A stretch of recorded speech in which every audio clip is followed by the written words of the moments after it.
What's good, you guys? Today we're talking about a brand new model from New Balance that's just come out in the last year, and I feel like this one is a super sleeper that really has been flying under the radar, and not a lot of people are checking for it. But I feel like the execution and the color blocking of the colorways that they've come out with so far has a lot to do with that.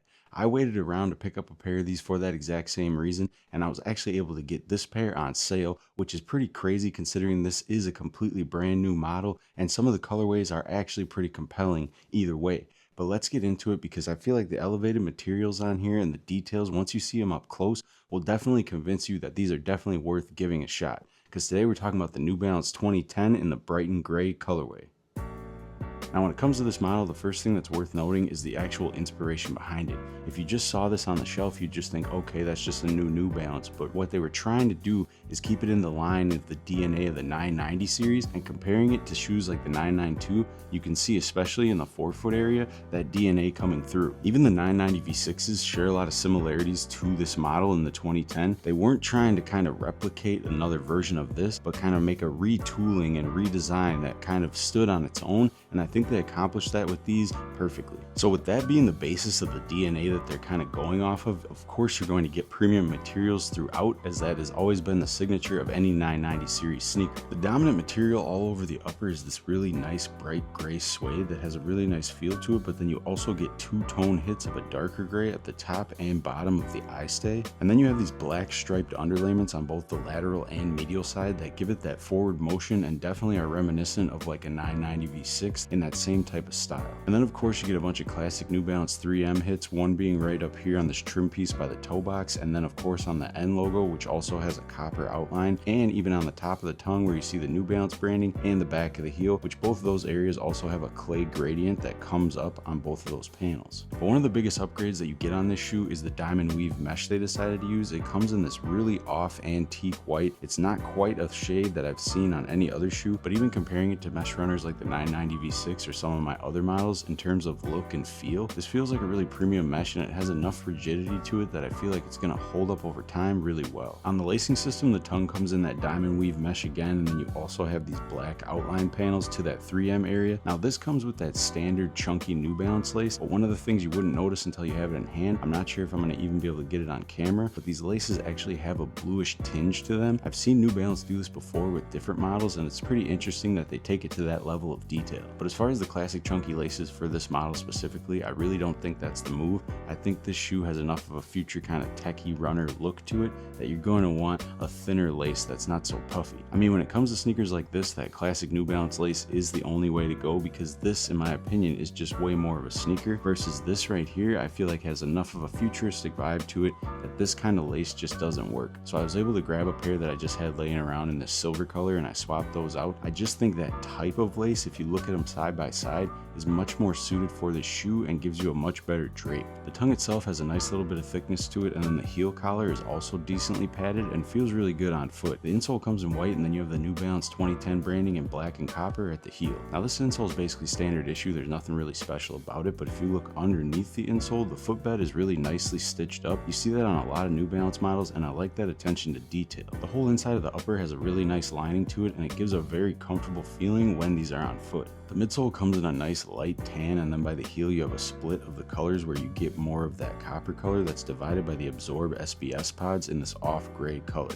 Then on the outsole you get this black traction pattern that really seems like it's been fitted for a lifestyle kind of road shoe, and in the center of the forefoot of the traction pad you get that diamond pattern that matches up to the type of mesh that they used on the shoe. You also have some gray lined areas like this one that takes you up to the toe box where you'll find the New Balance logo in that copper color. Then at the midfoot you get that translucent off gray shank, and then the traction pattern style on the back of the heel is divided into two different sides. Now wearing these shoes I feel like you actually do feel this separation, but not in a bad way. It honestly feels like both sides are kind of bolstering your foot up, so if it goes to the right or the left, this is bringing you back to center. And then the entire center of the heel is foam in that copper color where you can see the New Balance branding, and you can already tell, even though I've only worn these a few times, that it's starting to crease, but that is actually because this shoe has a lot of nice bounce to it. These are super soft in hand and underfoot. Just for reference, comparing these even to the New Balance 1000s, which I really enjoy and think those are super comfortable, This foam stack at the heel of these actually feels even a little bit softer than these do. So with that being said, let's get into size and comfort. First of all, I'm a size 12 wide and flat footer, and I went true to size in these and I had no problem at all.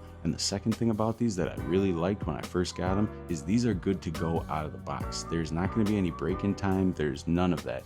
These are just ready to go and they feel comfortable immediately. Like I said before, between the inner lining and then that padding at the heel collar, you get a nice secure feel when you're wearing this shoe, and that foam on the midsole is just awesome. And on foot, I think these really have a nice sleek look to them. They are very similar to the 990 V6s, but in my mind, this is even a little bit more tucked up than that because the front mudguard on the 990 V6 does come up higher, which can kind of make them have a bulbous kind of look, but the trim panels on the 2010 are just cut way lower, so you really don't get that effect at all. And that diamond weave mesh has that rigidity to it that I feel like over time wearing these, as much as you crease them up, it's just going to rebound a lot better than some of the other meshes that might be of a lesser quality. Of course, going with this colorway specifically is going to be the most wearable option. That wasn't something that I was keeping in mind when I purchased these. It was just the main colorway that I saw that I was actually interested in, and I felt like it had the nicest color blocking to it. But overall, I feel like this shoe, having its roots in the 990 series, keeps that DNA perfectly and reworks it in a way that doesn't feel forced and just seems like a natural evolution. They didn't skimp on any of the materials in this model as far as quality, and the QC is on point as well, which begs the question why a lot of these are actually going for under retail and just sitting.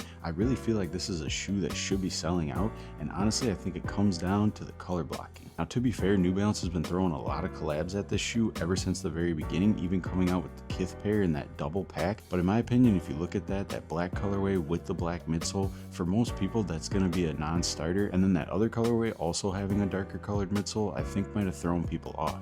Just as an example of what I'm talking about, I made this little mock-up of what that version would have looked like if it had a lighter colored midsole, and I feel like that being one of the first versions of the shoe to launch, if it had that execution, would have went a lot smoother. And in my eye, it might have excited more people to the potential of this model in general. Another recent collab that they did was with double taps on this green colorway, which does have a lighter midsole, but I think the trick they're missing is that all those upper panels are the same color. Even comparing it to this bright and gray colorway, I feel like you need those segmentations in the upper to give the shoe the proper depth. And then you have these leaked images of some potential new releases, and I feel like that one with all those excess strings and the rougher materials does not do this model justice. This has a very motion forward, sleek feel to it, and it shouldn't be something that's deconstructed. And then you have that all gray version, which I actually do like, even though once again I feel like going so monochromatic is not the move, but it just nostalgically reminds me of these Nike SBs. I know that's pretty big reach to be saying that, but it's just what I think of when I see those. And I really enjoy this model, and I want this to be a success for New Balance so that I can get more cool colorways of it, but I feel like continuously they keep just missing with these colorways. Yet again, on these leaked previews of these new colorways, you have that dark midsole, dark upper, and it just gives the shoe a different aesthetic that I don't think really exudes what this shoe can be. And then you have these leaked images of the new Joe Freshgoods that are coming out in this black and white version, and honestly those fuzzy laces are never going to be it, so I really am glad they have an alternate version of laces for those. But even so, the kind of carpet material used on the upper I feel like does not match the aesthetic of this model. I feel like it'd be almost better if he just would have used snakeskin personally on these. And can we just all agree that we do not need these little charms and little bracelet things hanging off of sneakers? I mean, who's actually going to walk around with that other than some fashion MFs? And then of course in 2026 we have to look forward to two models from the Kings of Bland with these Comme des Garçons colorways. Once again, just being way too monochromatic,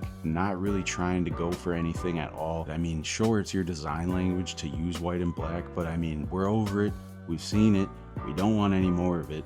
Do something different. And not to just sound like I'm nitpicking every single one, I'm putting up some images here. That one right there is a new release in an olive colorway that looks identical to the launch colorway. And then if you compare that even to that lime green version, it looks like you're looking at three versions of the exact same shoe and a lot of wasted potential for cool options. Just for a point of comparison, I made up a couple more mock-ups just to kind of illustrate that if you added a lighter color midsole to either one of those options, it gives it much more of a sneaker feel. I mean, I can't be the only one seeing this. Let me know down in the comments if you agree or if you just think I'm tripping. but just getting banged over the head with all these different dark colorways that carry that dark upper and midsole, I feel like those looks make the shoe feel more like a boot than an actual sneaker. And I'd even take it a step further because this one is just a personal gripe for me, because I love Action Bronson, but those Tiger Eyes that came out could have been so much doper if you had just swapped for that other midsole. I mean, look at that.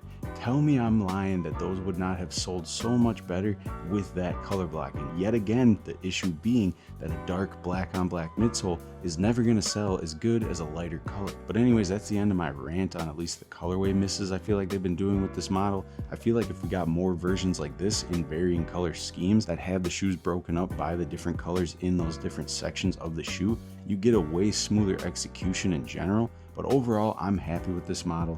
I think they did a really good job, and I think anybody who hasn't gotten a pair of these should definitely check it out, because simply on comfort alone, not to even mention the elevated materials and the feel of them, these are definitely worth copying, and the fact that they're going for so cheap and under retail in most cases, you can't really miss. But that's going to wrap up my review on the New Balance 2010 in the bright and gray colorway. Thank you guys for watching, and if you wouldn't mind liking, commenting, or subscribing, all that stuff is always appreciated. But I'm going to get out of here, so thanks for watching, and remember, life's short, so buy the shoes.